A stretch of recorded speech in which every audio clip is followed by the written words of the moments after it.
Okay, we are having the chapter of today's discussion is your coordination chemistry, that is called as complex chemistry. To start with this chapter, very first question is, what do you mean by a salt? Because this type of a complex salt or a coordinate compound, it comes from the conception of a salt. We have a different category of salt. So what do you mean by a salt? The salt, in general, the salt is the neutralization reaction of an acid and a base. When an acid react with a base and it gets neutralizes, then a salt and water is formed. Now we have a category of salt, that is your one category is acidic, other category is basic. Uh, but in general, whenever the acids and bases get reacted, we get a salt after the neutralization reaction. Okay. Now, what is the difference between a normal salt and a complex salt? We are entering into the chapter of coordination compound. That is, normal salt is that type of salt when it get hydrolyzes. I'm using the word hydrolysis. That is the reaction of the salt with the water. Then, after that hydrolysis, if that salt will not retain its identity. What is the meaning of that thing?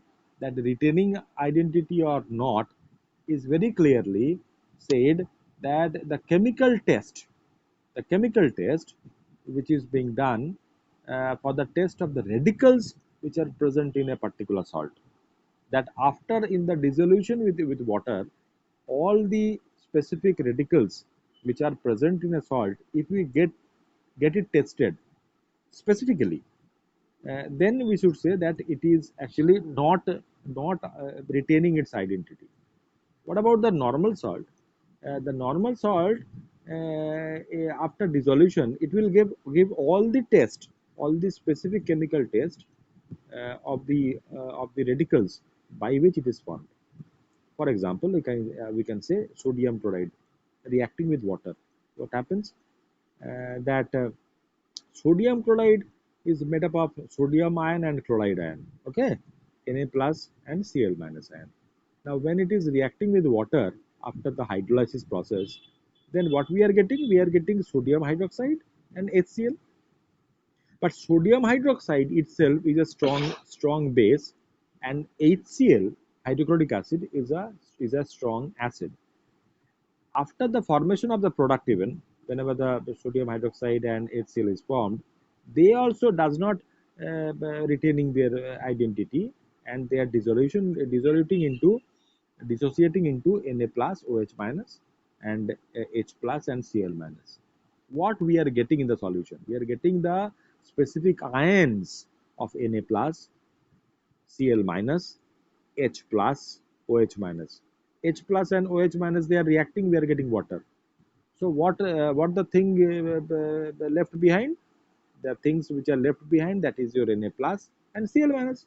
So the ions we are getting, the cations and anions, what we are saying it as a radical, we are getting in the solution, and we when we are getting the specific your chemical test of those ions, we are getting it that in this solution Na plus and Cl minus are present as an ion.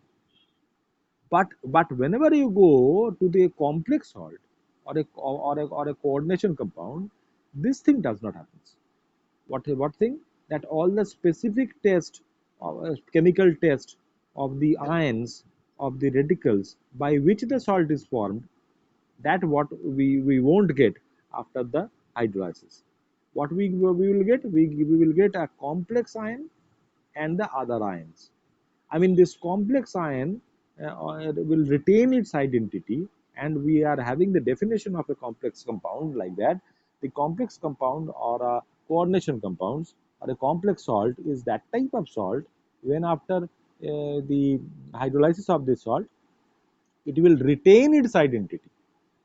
That is the most important point to remember, that a complex salt will retain its identity. It will not give all the specific ions, will not give all the chemical taste of the specific ions by which it is formed. For example, we say potassium ferrocyanide. For example, what is the formula of potassium ferrocyanide? What is the formula? K4 FeCN whole 6. K4 FeCN whole 6. It is a complex salt, complex compound, coordination compound. Okay, by which it is formed? It is formed by potassium, iron, and cyanide ion. If it is a normal salt, we can get a test of all these three ions, K plus, Fe2 plus, and your Cn minus. But we won't get it in complex salt. We are getting the test of the complex ion as ferrocyanide ion, that is your FeCN whole 6, FeCN whole 6, third bracket, charge is 4 minus and plus 4K plus. Now we are getting the test of chemical test of your potassium ion and ferrocyanide ion. So the big question, the biggest question in this chapter is why this complex ion does not dissociate, isn't it? Isn't it that in the complex ion or the complex salt, this complex ion is retaining its identity. It is not breaking down into the specific ions by which it is forming, and we are having the question for that, that why it is not breaking down. Then and only we are entering into the a chapter that what do you mean by a complex compound and how the complex compound is formed and where from it is forming, what happens after the formation, what are its properties, what are its identities, what are its stabilities, what are the theories which are involved for the formation of these complex compounds, this and that. So various things we are having. Okay.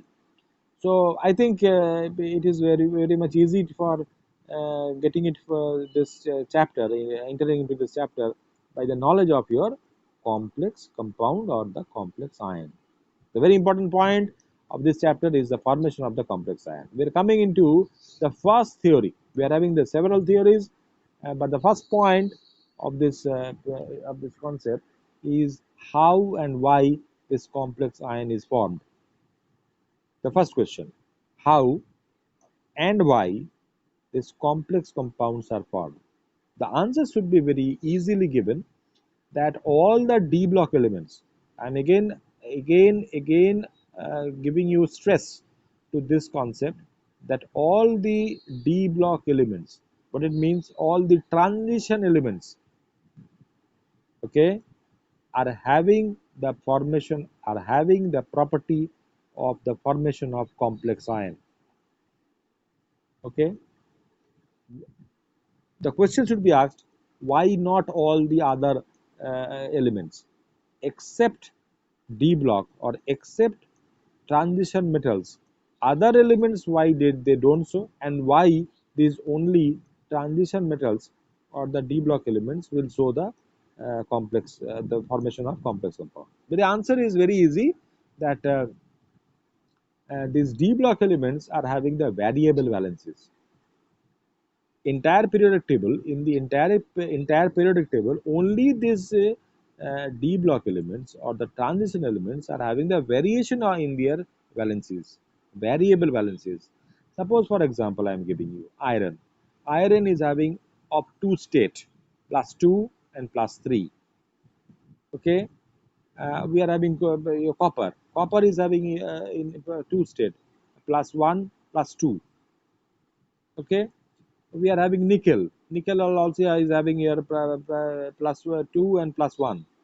In this way they should show the variation in their valencies, and due to this variation they can be able to form the complex compound.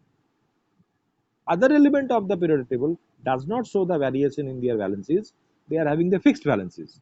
For example, S block element, for example P block element, they are having the fixed valencies. For example, if I come to the S block, we are having first A and second A group. Okay, the first A group is having hydrogen, lithium, sodium, potassium, rubidium, cesium, francium. Second A group We are having top to bottom beryllium, magnesium, calcium, calcium, yttrium, radium. All these are having the fixed valencies, such as the first A is having valency 1, the second A is having valency 2. If there is having any variation in their valencies, no. But whenever you come to the your D block element, we show the variation in the properties of balances. So that is the reason that this D block element will form the complex compound or the coordination compound. Okay.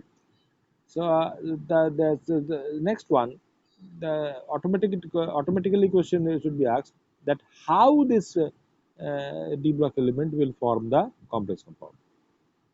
First question is, what are the elements which can form? Second question is, how these elements will form the complex compound. So that is a big chemistry behind it. We are having different theories behind it. For getting into those theories, I am just giving you the points. That is your Warner's theory. Second one is your valency bond theory or VBT. Third one is your crystal field theory or CFT. And the fourth one is your ligand field theory or LFT.